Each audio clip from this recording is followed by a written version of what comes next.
नमस्कार मित्रांनो, मी आहे doctor Umesh. As a clinical sexologist म्हणून गेल्या 40 वर्षापासून मी प्रॅक्टिस करीत आहे. खरोखर माझे सायंटिफिक व्हिडिओ तुम्हाला आवडत असतील तर तुम्ही लाईक करा, शेअर करा, आपल्या व्हॉट्सअप ग्रुपवरून आपल्या ग्रुपवर पाठवा, जेणेकरून कुठं समाजामध्ये चांगलं नॉलेज मिळणं या विषयावर तरी अत्यंत महत्त्वाचं आहे. कारण की इतर विषयावर तर आपण चांगलं ओपनली डिस्कशन करतो, पण ह्या विषयावर कोणीच ओपन डिस्कशन करत नाही आणि त्याच्यामुळं कुठं समाजामध्ये लैंगिक विषयावर खूपच गैरसमज पसरलेले आहेत. आजचा जो आपला टॉपिक आहे मित्रांनो की 50 वर्षानंतर खरोखर लैंगिक समस्यांना आपल्याला सामोरं जावं लागतं. का बरं सामोरं जावं लागतं? की आपलं आहार, आपलं व्यायामाचा अभाव, आपलं म्हणजे असंतुलित आहार आपण जे घेतो, किंवा आपण बाहेरचं खूप जेवण करतो, किंवा ड्रिंक किंवा स्मोकिंग किंवा टोबॅकोचं सेवन जास्त करतो आणि आपल्या शरीराकडे दुर्लक्ष केल्यामुळं आपलं ओबेसिटी वाढून टाकतो किंवा कोलेस्ट्रॉल वाढून टाकतो आणि त्याच्यामुळं कुठं वयाच्या 50 वर्षामध्ये काही आपल्या जबाबदाऱ्यामुळं आपल्याला काही मानसिक आजार पण होऊन बसतात. आणि खरोखर 50 वर्षाच्या नंतर प्रत्येक आजारासाठी किंवा आपल्या शरीराकडे लक्ष ठेवण्याची अत्यंत गरज असते. फक्त लैंगिक समस्या म्हणूनच बघू नका. हे जे मी तुम्हाला आज पॉईंट सांगत आहे हे तुमच्या शरीरासाठी 50 वर्षाच्या नंतर प्रत्येकानं फॉलो जर केलं तर त्याला कोणताच आजार होणार नाही, इतकं लक्षात ठेवा. फक्त हा लैंगिक समस्यासाठीच व्हिडिओ नाही आहे, कारण की जर आपलं शरीर चांगलं असेल तर आपल्याला लैंगिक समस्या उद्भवणारच नाहीत. पण शरीर आपलं कमजोर असेल, हार्ट आपलं कमजोर असेल, माइंड आपलं कमजोर असेल किंवा सायकोलॉजी डिस्टर्ब असेल तर कुठं याचा परिणाम आपल्या लैंगिक जीवनात दिसून येतोच.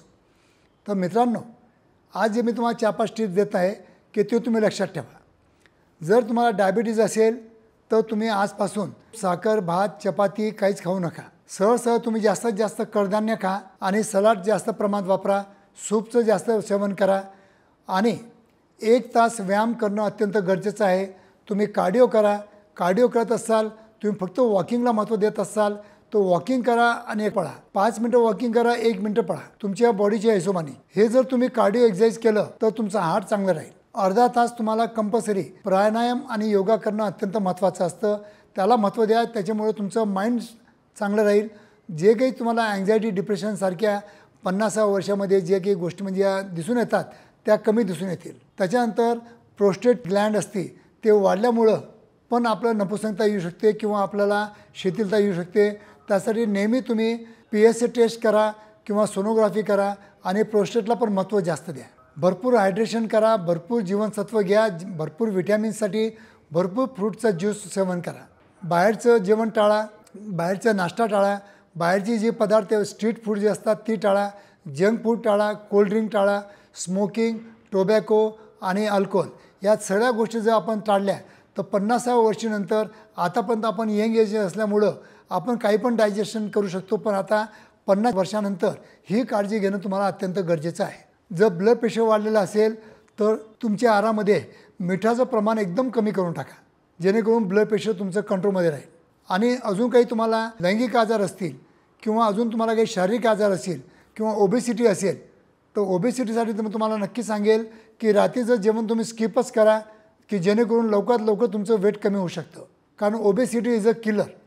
ओबेसिटीमुळे तुम्हाला डायबिटीज होतं, कारण की लोकांनी पाश्चिमात्य ज्या सवयी होत्या त्या सवयी आपण अपनावल्यामुळं त्याच्यामुळे काय होतं, आपल्याला नाश्ता पाहिजे, ब्रेकफास्ट, लंच, डिनर, ब्रंच असे आपण जे पदार्थ खातो आहे आणि uncontrol without counting the calorie आपण जे सेवन करतो आहे त्याच्यात सगळ्यात जास्त धोका आपल्या भारतामध्ये ओबेसिटी, डायबिटीज आणि ब्लड प्रेशरसाठी झालेला आहे. आणि त्याच्यामुळं या तिन्ही आजारावर जितके औषधी विकल्या जातात तितकी कोणत्या कंट्रीची GDP आहे. तर मित्रांनो, जर हे सगळे आजार तुम्हाला टाळायचे असतील 50 वर्षाच्या नंतर तर तुमचं संतुलित आहार, चांगला व्यायाम याला खूप जास्त महत्त्व द्या आणि चांगलं आयुष्य जगा. तरच चांगलं आयुष्य तुमचं असेल तरच तुम्ही लैंगिक आयुष्य पण चांगलं जगू शकतो. आणि हा व्हिडिओ मी जो बनवला हा फक्त तुमच्यासाठी नाही, तुमच्या पार्टनरला पण दाखवा. कारण जितकी तुमची चांगली हेल्थ आहे तितकी तुमच्या पार्टनरची पण हेल्थ चांगली असणं गरजेचं आहे.